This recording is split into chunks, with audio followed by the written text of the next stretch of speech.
Hi, I'm Gail from BERNINA of Naperville, and it feels like it's been a long time since I shared any new tips or techniques with you, but here we are, and I'm really excited to show you today how to make a centered zipper. And you can see Camilla is also very excited to learn how to make a centered zipper. So a centered zipper looks like this. And you can see this in all different kinds of applications, from home decor to some bags and even your garments, of course. That's what you would normally see a centered zipper in, like the back of a dress, a shirt, pair of pants, what have you. So this is the most basic zipper technique you're going to learn, and we're going to need a few supplies when we do this as well. We will need a zipper, of course. Now this zipper is much longer than the sample fabric that we're going to put it in, so you're going to learn how to shorten a zipper. And you're also going to learn why you need all of these different feet in order to do that. Finally, I have a special little trick up my sleeve to show you how you can get your zipper to stay in place while you do your stitching and to keep a perfect top stitch on your zipper top stitching. So you don't want to miss that. So now let's go to the ironing board. Here we are. This is our zipper, and I have taken just regular old Heat and Bond light that you see here. We sell this here at the store by the yard. Some places sell it by the package. Some places even sell it in little 1/4-inch strips, but because we have so much of it by the yard, I just went ahead and cut it myself. This is the zipper that we're going to use, and the first thing I'm going to do is simply line up my fusible web that I pre-cut on my zipper, and then I'm going to press this into place on both sides. And then what this is going to do is this is going to create a little adhesive piece that will hold this zipper into place so that it won't wiggle around on me when I sew in my zipper. Now, if you don't want to do this step, you can certainly baste on your machine, but this is just the technique that I like to use. There's also different types of fusible web that you could use as well. There are stay tape, double-sided stay tape type of materials. And then I'll just do the same on the other side. Anytime you have a zipper that you're going to insert, whether it's on a garment or on a home deck project, you're going to want to mark where the zipper is going to stop. And I did that simply by cutting a notch right there. That's also going to tell me how long I need, or how I need to shorten my zipper. Well, I don't want to cut it right at the notch. I want it to extend a little bit beyond the notch. I'd say 5/8 of an inch is a good measurement. So I'm just going to cut that there like that. So I've shortened it. Now, fair warning, if I try to unzip the zipper, we're going to have a serious problem, but I want to add a zipper stop on this, and I have a stitch on my machine. And if you have a BERNINA, if you have a BERNINA 3, 4, 5, 7, or 8 series machine, guess what? You have a zipper stop. You also have a zipper stop on almost everything, other machines, Burnett's and so forth, if you have a zigzag stitch. So I'm going to just scroll down here, and I'm using a 570 Quilters edition today, but look at that little 25 stitch. That's a bar tack. It's going to be 5.6 millimeters wide and 0.4 millimeters in length. And I'm just going to line my zipper up right here where my zipper teeth are, the needle is going to straddle my zipper teeth. And now I'm just going to stitch this stitch.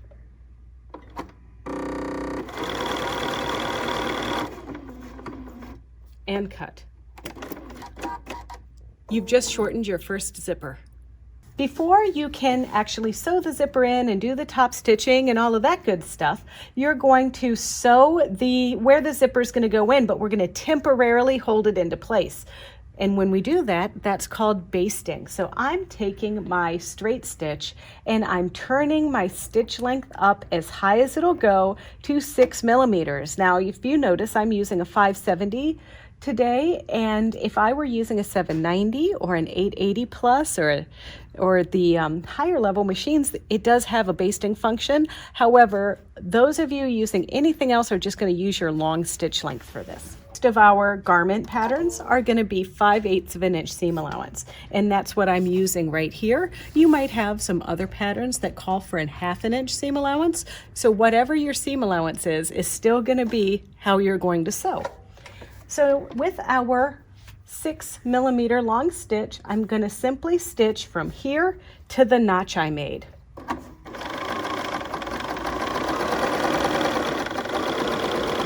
All right, I'm at my notch. Now I'm going to press clear on my machine so I can go back to my regular stitch length, and I'm going to go 5 stitches forward, 5 stitches back, and then I'm going to sew all the way to the edge, stopping, reversing, and cutting. The first step after you stitch is to press your seams open. Don't forget to clear your pipes. See, you want to clear the pipes so you don't have any piddle. Condensation sits in there. All right, so I pressed this nicely. And now I'm going to let this cool down for a minute, and I'm going to mark my line here where I'm going to do my top stitching. All right, so now that we basted our seam in place, and you can see I still have my notches there, that's where I'm going to line up my zipper right in the center so that those zipper coils are right on the seam. And we're also going to be mindful to line our zipper up right with the edge of the material.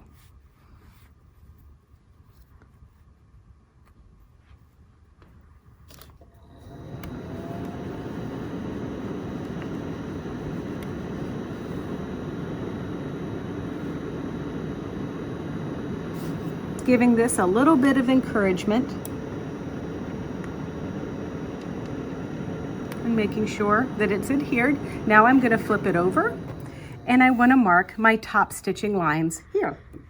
And I like to go just a little bit more than the 1/4 of an inch because you want to make room for your zipper pull here.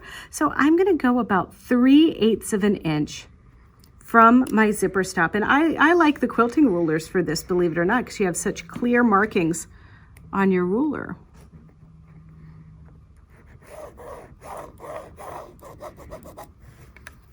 And don't worry about this line. It looks like I'm using a black pen, but this is my heat vanishing pen that I'm using here.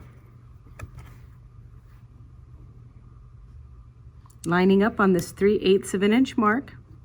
All right, now it's ready to go back to the machine. So I have my piece here marked, as you saw, with the heat vanishing pen, and I wanted to show you a couple of the standard zipper feet that you will get with your Bernina. So if you have a Bernina 4 series or higher, you're going to get this zipper foot here, the number 4. There's also a number 4 that you get with the 5 series, starting with the 570 and up, and that is the 4D. And you see a little bit of difference in this one because this is built for dual feed. Very nice feature to use with your zippers. And with either one of these zippers, of course, when you use a dual feed foot, you're going to want to engage the dual feed. So the foot goes on the machine like this, and then the presser or the dual feed piece gets pulled down like this, okay? Then, if you don't have the dual feed, you can just simply put on the zipper foot like this. However, there are 2 other feet that might interest you. So if you have a machine that doesn't have dual feed, there is this 54 foot. Now, it's nice for a lot of different reasons. It's coated for a non-stick surface if you ever needed to put a zipper in a bag or something like that. And it's got this little guide on it. So you can actually line this up so we wouldn't have had to draw these markings because the foot itself has a guide on it. There's also a 14D version of the foot, and the 14D version allows for the dual feed, and it also has the little measuring devices on it like this. So what I'm going to do is I'm going to put my 14D foot on, and then I'm going to show you how to set up your machine for a dual feed foot. I've moved my guide over all the way to the left, so you can see how that is kind of not in the center, and that's because I'm lining up where the needle is in relation to my seam there. So that's the first thing that I've done. I've engaged the dual feed. On the screen of my machine, I have selected my 14D foot, and that also tells me, I don't know if you've ever seen this when you put a zipper foot on your machine, but you are not going to be able to stitch anywhere where the stitching is red, and I want my needle position to be right at the third position, so at -3. That's exactly where I want this to go. Before we start sewing, I like to take some of the basting stitch out because that head is going to get in the way just a little bit.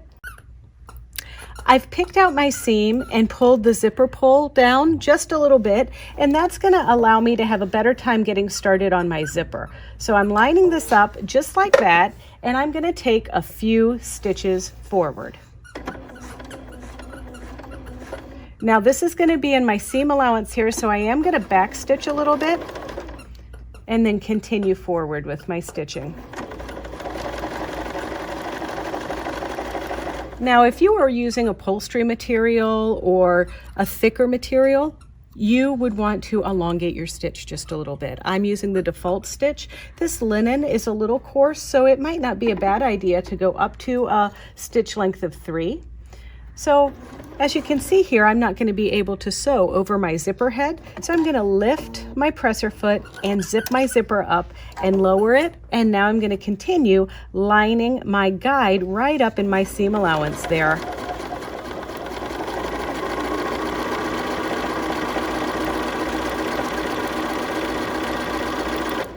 And now I'm going to stop on the line, and now I'm going to stitch to the seam and back. So this is like a really fun little trick. I'm going to stitch forward, get right on the end of that intersection, and then go backwards. And then cut.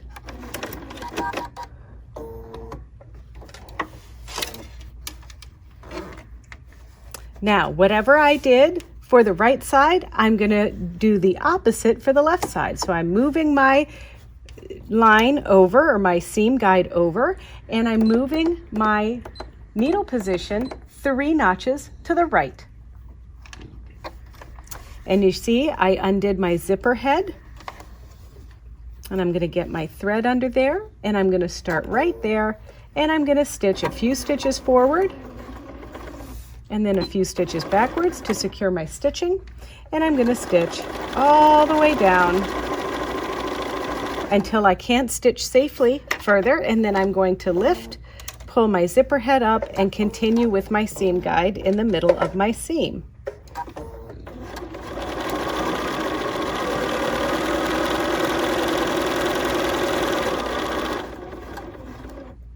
And now I'm going to meet my seam that I created in the middle there.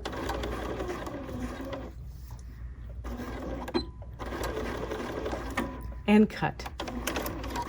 And now I can remove all of my basting stitches, press my little heat vanishing pin away, and I'll have a nice finished zipper.